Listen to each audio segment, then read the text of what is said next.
Yukito Yanagi is a pathetic, ugly orphan with the powers of a dragon god inside him. The trajectory of his life changes when a mysterious person kidnaps him from the mainland and takes him to a fantasy island where monsters appear out of thin air.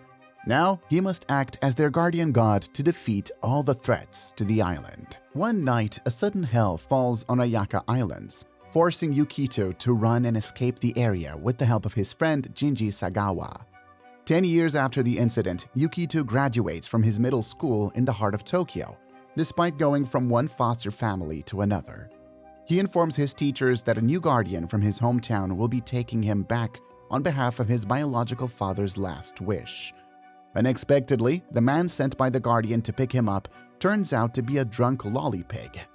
He reminds Yukito that they were like siblings back in their childhood times. Unfortunately, Yukito can't remember the faces of the close relations back from his home, like his father and friends. To jog his memory, Jinji throws him into a river from the bridge, in hopes that Yukito will remember something from his past. On the brink of drowning, Yukito awakens a mysterious power that allows him to control the flow of water and escape without dying. After reaching the second Ayaka Island, Sanji Inu, the new guardian, reveals that his father instructed them to let him study in Tokyo for 10 years. The reason behind the father's last will is still unknown to them. At this point, they can only apologize for abandoning him and hope that they can begin their new life. Naturally, Yukito can't afford to refuse their kind offer, mainly because his broke bum is unemployed. Later that night, Jinji storms into Yukito's room without permission, showing that things like good manners are beyond him. He advises him to drop the satisfied loner and depend on his father's students a little more. However, Yukito shows him some attitude and runs off out of the house without eating dinner. Outside, he finds a slime-like creature transforming into a strange mythical creature known as a corrupt Mitama. Thankfully, Jinji appears on the scene in the nick of time and displays the teaching of his fathers. Apparently, he is some sort of supernatural being that can control the flow of ki or lei to launch various attacks. Despite his abilities, he throws Yukito into the belly of the monster and tells him to let his powers loose. Much to Jinji's surprise, Yukito manages to kill the monster with the help of the river beside him. However, he loses control of the power once again and unintentionally attacks Jinji. Just like before, he instantly counters the attack with ease and states that Yukito needs to refine his powers. Over the next few days, Jinji becomes Yukito's self-appointed master and trains him in the art of manipulating lei energy. He teaches him a few basic lei controlling exercises that will help him stabilize the energy within his body. With that said, Jinji proves himself to be qualified as a master by displaying his perfect lei control. A few moments later, he tells Yukito that there is no alcohol in the fridge left for him. Furthermore, the bar owner has refused to lend him any more drinks on the tab because of his remaining balance.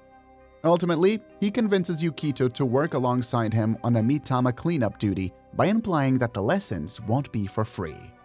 He invades his senior brother Haruaki Kurama's territory to steal a job from his precious students Yaku and Fukuwake. With that said, they immediately make their way to defeat corrupt Mitama in the nearby canal.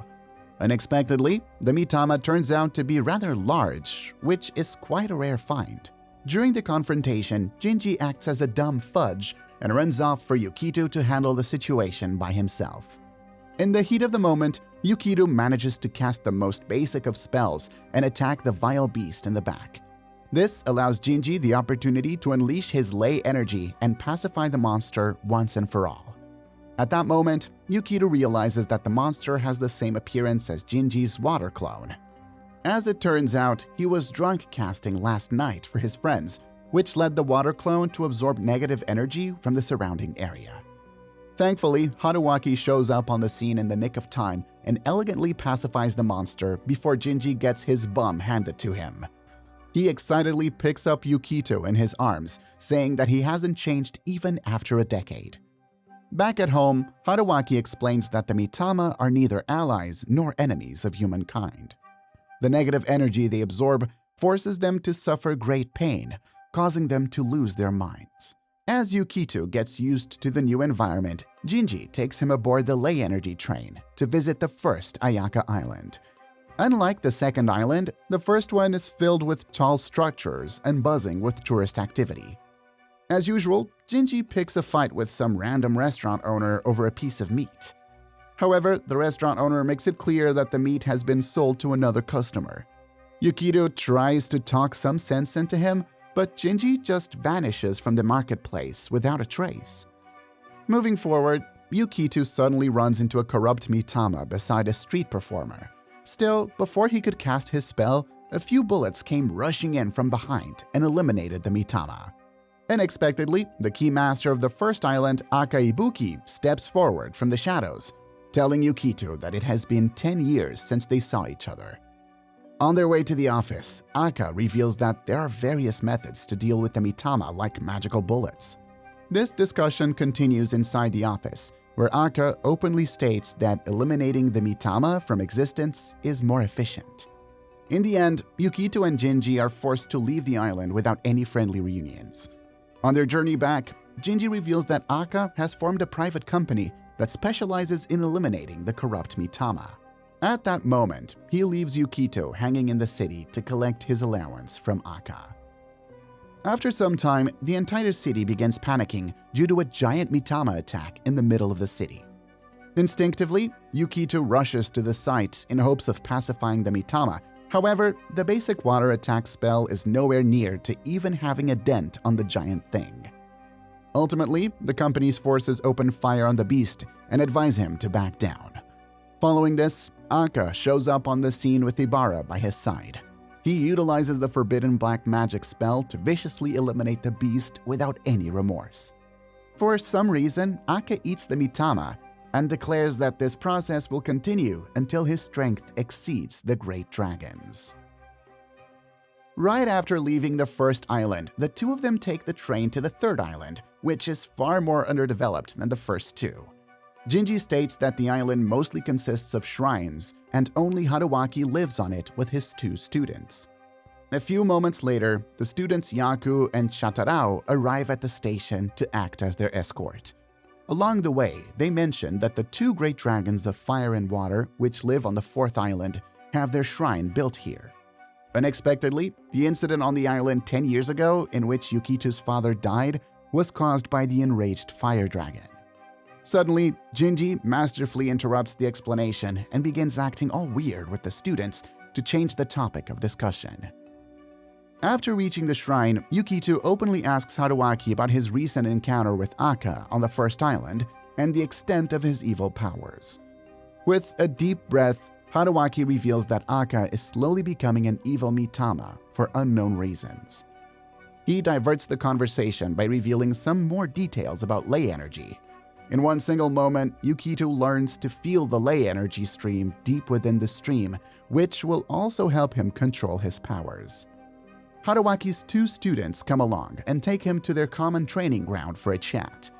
Unexpectedly, the two of them have decided to become friends with Yukito and tell him to transfer under Haruaki.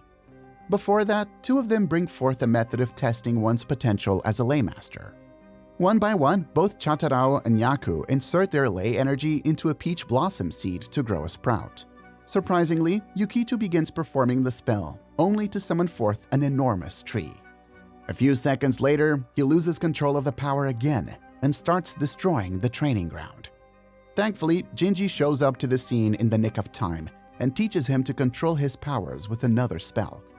After he leaves, Yukito tells the two students that he will continue studying under Jingi. Back at the second island, Jingi shamelessly asks Momoko to drink money without specifying the reasons. Shockingly, she gives him the money without any questioning, which shocks the hell out of Yukito. In the middle of the celebration, a bunch of villagers arrive on the scene and begin reminiscing with them. They are shocked to learn that Yukito doesn't know anything about his father's heroic acts.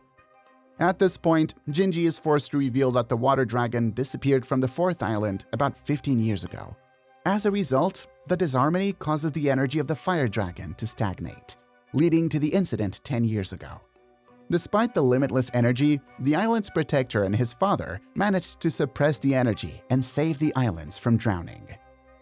As their conversation comes to an end, Yukito and Jingi notice Ibara walking through the graveyard. However, she ignores their invitation to join them for a drink and leaves the place without saying a word. Eventually, Jingi remembers that her parents died at this very moment due to an incident with a fire at Mitama. After paying respects to her parents, Yukito notices that Ibara dropped her keychain on the ground. As a gentleman, both Yukito and Jingi think that they must return the key without any delay. In reality, he just wanted a good reason to visit the first island, mainly because of the booze and gambling. On the other hand, the bartender Makita points out that the earthquakes caused by the fire energy of the dragon have been getting worse by the day. Suddenly, Yukito and Jingi enter the restaurant to report the lost item. At that moment, Ayaka prepares to leave for his meeting and tells Makita to handle things on her behalf. After some time, Ibara enters the room and shyly displays her appreciation to Yukito for returning her keys. Suddenly, they overhear a loud bang coming from the marketplace. Due to her childhood trauma, Ibara makes a rash decision to confront the monster on her own. Immediately, Makita asks Yukito and Jingi for help because Ibara tends to get emotional when it comes to fire mitamas. Meanwhile, Ibara rushes to the battlefield with a lightning speed that increases her speed tenfold, eager to exterminate the mitama. Yet, the evil spirit proves to be a lot stronger than what Ibara had imagined. Thankfully, Yukito arrives on the scene in the nick of time to shield her from the fire attack. The sight in front of her eyes reminds her of the time when Ayaka came to save her from the fire mitama a few years ago. Back in the present, both Chatarao and Yaku come rushing over to them for no reason whatsoever. In the meantime, Mitama attacks once again and forces Yukito to use the water shield to protect everyone. However, Ibara lets her emotions cloud her judgment and without thinking much, goes on the offensive. She states that leaving the situation isn't honorable for laymasters, as it will eventually put others in danger. This speech lights up a fire in everyone standing in the back, allowing them to face the Mitama without any fear. With some great teamwork, they manage to lock the Mitama in the air, which allows Ibara to pacify it. 10 years ago, Ayaka, Haruaki, Jingi, Momoko, and Yukito used to live with the Yukito Yanagi like a family. The two senior students used to train all the time in hopes of mastering the ritual to seal the fire dragon. However, Jingi used to slack off as usual, as he overestimated his own tablets for water-type lay mastery. Despite their training, Makoto makes it clear that the two of them aren't ready to take part in the sealing ritual alongside him. Still, he believes them motivated by praising their talent and constant hard work in pacifying various mitama. As the year passed by, they continued living happily. Ultimately, one night, the earthquakes began to become more constant and violent than before, forcing Makoto to retrieve this weapon from the mainland. With a brief thought, Ayaka and Haruaki tell Jingi to take care of Yukito and Momoko, making sure that they evacuate safely. In the meantime, they make their way to the fourth island to seal the dragon with the help of the ritual. Initially, they managed to handle the situation and diligently suppress the power of the dragon. However, in the middle of the process, Ayaka exhausted his strength and fell to his knees, allowing the dragon to break free. The dragon viciously attacks Ayaka at point-blank range, but Haruaki abandons the ritual to save him in the nick of time. This leads the dragon to break the barrier erected by generations of laymasters. He orders Haruaki to escape the situation alongside Ayaka, which will give him the time to concentrate on sealing the dragon. After a whole night of flames, Ayaka and Haruaki return to the battlefield the next morning, only to find Makoto's dead body. Back in the present, Momoko reveals that Ayaka left the island after the funeral to learn powerful black magic. Even after returning, the gap between the two students never managed to close. While sleeping, Yukito dreams of himself inside the deep ocean, calmly floating in one direction. But then suddenly, the fire dragon appears out of nowhere to stir him awake. For some strange reason, his powers begin acting up, which makes his eyeballs glow deep blue. Luckily, he reviews an invite to the upcoming festival at the third island by Chataro and Yaku, which diverts his mind. On the day of the festival, Jingi gives him a mask as per tradition that belonged to their late master. After reaching the first island, Jingi encounters many of his friends. Sometime later, Ibara appears on the scene with a gorgeous-looking yukata. As his master, Jingi advises him to make a nice comment about her dress and mask, which causes her to blush. Right after, they visit the shrine to join Chatarao, Yaku, and Haruaki at the shrine for the festival. At that moment, Haruaki forces Jingi to help him in a stall, while the rest of them can enjoy the festival like normal kids. On their way to various stalls, Ibara gets a call from Akara, who strangely wants to talk with Yukito. Unexpectedly, he wants to know if Ibara is enjoying herself at the festival with him and the others. Naturally, Yukito assures him that Ibara is really happy at the festival. Following the phone call, Yukito feels the warmth of the fire dragon and begins to lose control of his powers. With no choice left, he runs into the forest by himself in hopes of keeping everyone safe around him at the festival. Ultimately, Yukito manages to gain control of his powers with the help of Jingi's advice. Out of nowhere, a man similar to Makoto appears on the scene, claiming that he's ready to face the truth inside of him. However, the man disappears before Yukito gets a chance to uncover his identity. As the festival continues, he displays his gratitude towards Jingi for teaching him how to control his power. All of a sudden, the fire dragon breaks the seal on the fourth island and causes a huge explosion. Upon hearing that first explosion, Inu orders everyone to quit drinking like a bunch of Matrix-programmed slaves and evacuates the islands with the help of Momoko, the head of the evacuation committee. On the other hand, Jingi suddenly begins acting sentimental, asking about Yukito's opinion of the islands. After hearing a satisfactory answer, he casts a wind spell to vanish without leaving a trace. The following day, Haruaki takes the time to investigate the incident of Yukito losing control of his powers at the festival. Meanwhile, on the first island, Ibara unintentionally walks in on Aka, only to discover his body is rapidly changing due to black magic. She insists on fighting alongside him on the fourth island, but Aka orders her to help in the evacuation. He realizes what his master must have felt when he told Haruaki to take him away. Back on the second island, Haruaki and his students borrow Yukito from the evacuation site to discuss some matters regarding his birth. He reveals that their late master performed a ritual on the water dragon and transformed him into an infant child, in the hopes that one day it will regain its former strength. After confirming this fact through a quick experiment, Haruaki orders them to evacuate the island and become a much stronger future. A few minutes later, Yaku realizes that Haruaki intends to sacrifice his life like Makoto, but at this point, stopping him is not an option. At the same time, both Haruaki and Aka fight with the dragon in their own unique styles of fighting. Yet, none of their attacks seem to have an effect on the evil fire dragon spirit, which forces them to take the back seat. However, the dragon fires a long-range attack on them, making sure that they would be like roasted pigs. Luckily, Yukito arrives on the scene with his water shield to save the day and steal the spotlight. On the other hand, Jingi recalls the moment in which Yukito lost control of his powers and got attacked by him in the process. Thankfully, Makoto came to his rescue and told him about the real origin story of Yukito's birth, mainly because Jingi possessed immense water energy.